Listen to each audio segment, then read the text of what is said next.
There's a strange kind of emptiness that creeps in, not when you're alone, but when you're surrounded by people who only seem to be there. You laugh when expected, nod at the right moments, maybe even smile, but beneath the surface, something feels missing. The words being said feel rehearsed, the energy feels borrowed, and somewhere deep inside, a quiet thought whispers, "Why does all of this feel so pointless?"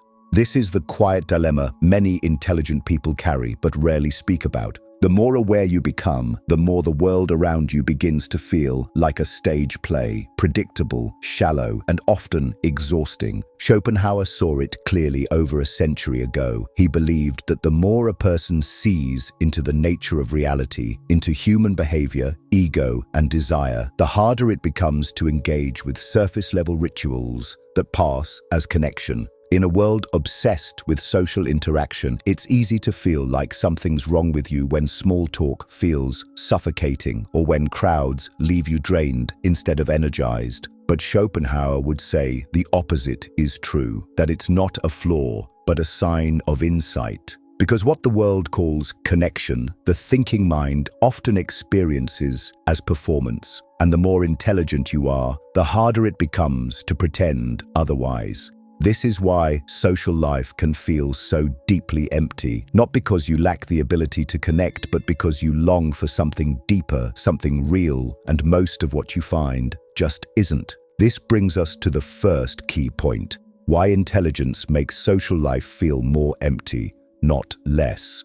Let's get one thing clear. Intelligence doesn't mean knowing more facts or having a high IQ score. In this context, it means depth of thought, self-awareness, the ability to reflect critically, feel intensely, and question what most people accept without hesitation. That kind of intelligence naturally creates distance, not because you're better than others, but because you see more than others are willing to see. Think about it. When someone starts a conversation with, "So, what do you do for a living?" What do they actually want to know? Are they truly curious about your passions, your struggles, your dreams? Or are they just categorizing you, trying to place you into a familiar box so the interaction can feel safe and predictable? Now imagine being someone who can't help but notice that. Someone who's hyper-aware of subtext, tone, body language. Someone who doesn't just hear words but feels the weight or the emptiness behind them. That's what it means to move through the world with depth. And that's why so many intelligent people find social rituals unsatisfying. Because once you notice how shallow most social patterns are, you can't unsee it. There's a quiet tragedy in this, because the more aware you become, the more alone you feel, not out of superiority, but out of clarity. You stop being able to enjoy what others seem to enjoy so easily. You can't laugh at the joke that's actually a masked insult. You can't nod along with opinions that feel hollow. You can't fake interest in small talk when your mind is screaming for substance. And so you start to pull back, not out of coldness, out of self-preservation. But here's the part that stings. People often take your silence as arrogance. They think you're aloof, antisocial, or shy. They don't see the storm of thought behind your quietness or the hunger for meaningful connection buried beneath your stillness. And in that misjudgment, the gap widens even more. So the real question becomes this: if most people misunderstand your silence and most conversations feel like noise, where do you go to feel seen? To answer that, we have to understand the second key point. Most of what society calls connection is actually ritual, not depth, not meaning, just structure. Think about how much of daily interaction is scripted, the "how are you" that no one really means, the "I'm fine" that covers everything you can't explain, the endless small talk about the weather, sports, weekend plans, spoken not because anyone truly cares, but because silence makes people uncomfortable. Now, if you're someone who craves honesty, who yearns for insight or emotional truth, how are you supposed to thrive in that kind of environment? This isn't just an old philosophical idea. It's happening all around us today. Online spaces are filled with curated personas and exaggerated opinions. Even in real life, many friendships are maintained out of habit, not heart. People gather to catch up, but leave feeling more alone than when they arrived? Ever gone to a dinner party and left thinking, we talked for hours but said nothing that mattered? That's the fatigue of social ritual. That's the emptiness Schopenhauer warned about when he said, a man can be himself only so long as he is alone. Why? Because social settings often demand masks, and the more intelligent or self-aware someone is, the more painful it feels to keep wearing one. Here's the irony. Intelligent people don't avoid others because they dislike connection. They avoid it because they can't bear false connection. They would rather sit in silence than pretend. They would rather walk alone than feel unseen in a crowd. But in a world where rituals are rewarded and silence is misread, this preference becomes isolating. So what happens when you start to choose solitude over social approval? What does it mean when isolation feels more honest than interaction? This leads us to the third point. For the intelligent person, silence isn't just an escape. It becomes a mirror. When you step away from shallow rituals, what you're left with is yourself, your thoughts, your questions, your inner world. And for many, that's both a sanctuary and a burden. Schopenhauer believed that intelligent people are often drawn towards solitude because their minds are rich with reflection. But that reflection isn't always peaceful. It's rarely light. It carries weight. You begin to analyze not just the world, but yourself. You question motives, yours and everyone else's. You see through flattery, manipulation, performance. And suddenly, things that used to feel warm begin to feel staged. You can't just enjoy the moment because your mind is busy noticing the cracks in the paint.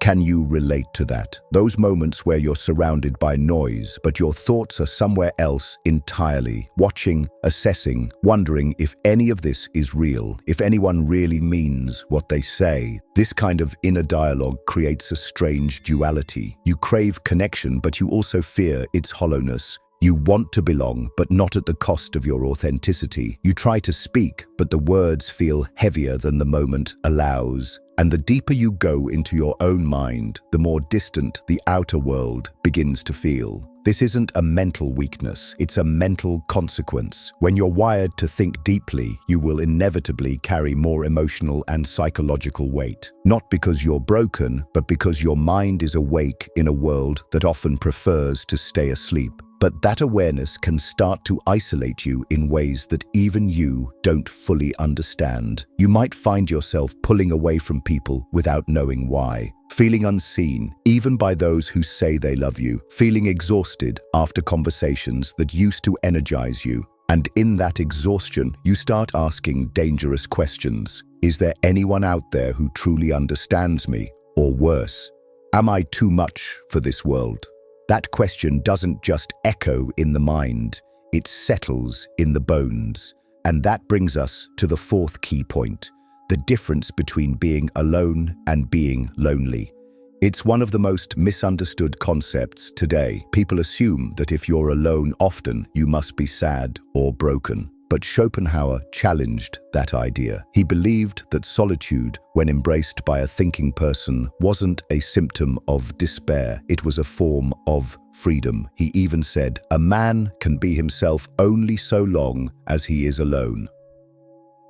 Solitude gives the intelligent mind room to breathe. It offers space to process the chaos of the world, to explore ideas deeply, and to exist without having to shrink yourself for the comfort of others. But here's the paradox. Even when you choose solitude, loneliness can still sneak in. Because while you may not crave crowds, you do crave understanding. You long for that rare, quiet connection with someone who gets it. Someone who doesn't need everything explained. Someone who hears not just your words, but your silence, and knows exactly what it means. That kind of connection is rare. And rare things, by nature, are hard to find. So you build a world around your own thoughts. You spend evenings reading instead of mingling. You find more comfort in journals than in group chats. You start to feel that solitude is the only place where you don't have to dilute who you are. But still, in the quiet, something lingers. Not sadness, exactly, not regret. It's a quiet ache, the awareness that you've built peace within yourself, but you still wish someone could meet you there. Is that too much to ask? Or is that the price of seeing the world so clearly? And if it is, so what do you do with that ache, the longing for connection that rarely comes, the weight of a mind that won't stop thinking, the solitude that comforts and wounds at the same time? This brings us to the final core point. For the intelligent person, the inner world becomes both a sanctuary and a cage. It's where you feel most alive, where your thoughts are clear, your ideas unfiltered, your emotions allowed to rise without shame. You create meaning in your own way. You make sense of life through reflection, not distraction. And yet, that same inner world can start to feel like a prison when no one else seems to speak your language. You look around and wonder, why does everyone seem so content with surface-level connection? Why does no one else feel the need to go deeper? It can feel like you're carrying an invisible intensity, one that few people can meet without flinching or backing away. So you retreat, not because you hate the world, but because the world rarely meets you where you are. Schopenhauer once wrote, "Great minds are like eagles and build their nest in some lofty solitude." That sounds noble, almost romantic. But what people don't talk about is the isolation that comes with elevation. The wind is colder up there, the silence louder. You begin to live inside your thoughts more than your environment. You talk to yourself more than you talk to others. You entertain ideas, not gossip. You notice patterns, not just people. And slowly, your inner world becomes so rich that the outer world starts to feel dull. But this is where the emotional paradox lies. Because no matter how strong your mind is, you're still human. You still need warmth. You still want to be seen. You still long for someone, not just anyone, but someone real, to look at you and not see too much, but just enough. The gift of depth is that it makes life more meaningful. The curse is that it makes most of life harder to relate to. So what do you do when the very thing that makes you extraordinary is the same thing that makes connection feel almost impossible? You stop trying to fit into places that were never built for you. That's the final truth we have to face. Your depth was never meant to blend in. It was meant to stand out. You weren't made for noise. You were made for meaning. And that's why shallow interactions will always feel exhausting. Why small talk will always leave a bitter aftertaste. Why social life, as it's commonly defined, will always feel just a little too thin to hold your full weight. And that's not something to apologize for. Intelligent people often feel alone, not because they're unlikable, but because they're uncommon. And in a world that rewards the loudest voice, the fastest opinion, and the easiest answer, being uncommon will cost you something. It might cost you popularity, it might cost you belonging, it might even cost you relationships that once felt safe. But what you gain in return is something deeper, a quieter, more honest existence, fewer but more meaningful connections, a relationship with yourself that isn't built on distraction but on truth. Schopenhauer didn't sugarcoat it. He didn't promise that depth would make life easier, only that it would make life more real. And if you've made it this far, you already know, real is rare, real is lonely, but real is worth it. So the next time you feel that ache, the weight of your own mind, the emptiness of the room, the distance in your conversations, don't shrink from it. Don't assume it means something's wrong with you. Maybe it just means you're one of the few who still wants the real thing. And maybe that's your power. If this resonated with you, don't keep it to yourself.